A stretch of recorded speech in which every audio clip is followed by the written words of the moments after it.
दोस्तों नमस्कार, आप देख रहे हैं पोल टॉक। मैं हूं संतोष पांडे। उत्तर प्रदेश में इस समय ये बात चल रही है कि ब्राह्मण चेहरे को लेकर के खूब चर्चा है, क्योंकि आपको याद होगा समाजवादी पार्टी ने एक अभियान चलाया था परशुराम की मूर्तियां लगाने का।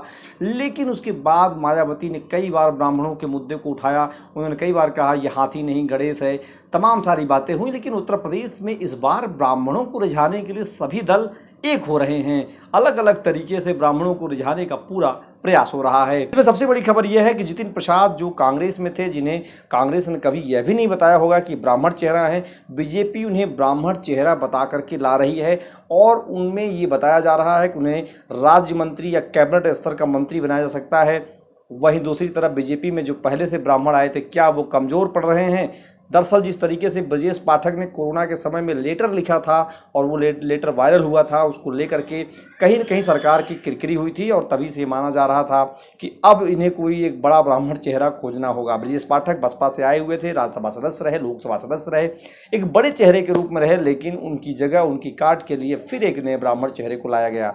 रीता भगूड़ा आई थी, लेकिन उन्हें सांसद बनाया गया, वो चली गई हैं।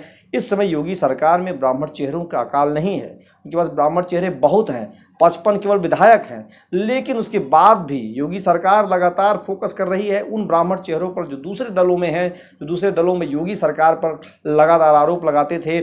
ब्राह्मण चेतना संवाद यात्रा निकाल करके जितिन प्रसाद ने पूरे उत्तर प्रदेश में ये बता दिया था कि आखिर उत्तर प्रदेश में क्या चल रहा है। उन्होंने खूब उसका आंदोलन किया, खूब विवाद किया। आज वो फिर ब्राह्मण चेहरे को लेकर के बीजेपी में शामिल हो गए हैं। तो माना जा रहा है कि यूपी में ब्राह्मण चेहरों को लेकर के जिस तरीके की राजनीति शुरू हुई है वो काफ़ी आगे तक जाएगी। समझने वाली बात यह है कि जो चेहरे ब्राह्मण चेहरे बीजेपी में पहले से हैं, उनकी क्या वजूद है, उनका कितना महत्व है, बात का ना तो कोई अभी आकलन है, ना कोई जानकारी है। लेकिन ब्रजेश पाठक को मैंने इसलिए बताया क्योंकि वो बड़े चेहरे के रूप में थे, ब्राह्मण चेहरे के रूप में। आपको याद होगा जितने भी ब्राह्मण मसले हुए उस पर वो सामने रहते थे। ये भी रहा कि वो बसपा से आए हुए थे, एक बड़े चेहरे के रूप में थे, लेकिन उनके सामने जितिन प्रसाद उनसे बड़े चेहरे के रूप में जरूर शामिल हैं। जितिन प्रसाद का नाम इसलिए बड़ा है क्योंकि उनके पिता का नाम भी बड़ा था। जितिन प्रसाद इस समय ब्राह्मण चेहरे के रूप में बीजेपी में आ रहे हैं और माना जा रहा है कि उन ब्राह्मण चेहरों पर वो असर डालेंगे जो भाजपा में पहले से डटे हुए हैं। तो क्या कहा जाए, ये दोनों चेहरे, दोनों नेता, ब्राह्मण ब्रजेश पाठक और जितिन प्रसाद, दोनों जो है योगी के लिए संकट बन गए हैं या क्या बन गए हैं, ये कह पाना भी मुश्किल है। चुनाव बाद पता चलेगा। लेकिन दोनों नेताओं की पकड़ और तड़प दोनों देखी जा रही है। लगातार योगी सरकार मुश्किल में है, परेशानी में है। तमाम आरोप, तमाम प्रत्यारोप लग रहे हैं। श्रीकांत शर्मा ब्राह्मण चेहरे थे, लेकिन कभी भी वो बीजेपी में सामने नहीं आ पाए, कुछ भी उनका चेहरा नहीं समझ पाया। लेकिन ये माना जा रहा था कि वो बड़े चेहरे हैं।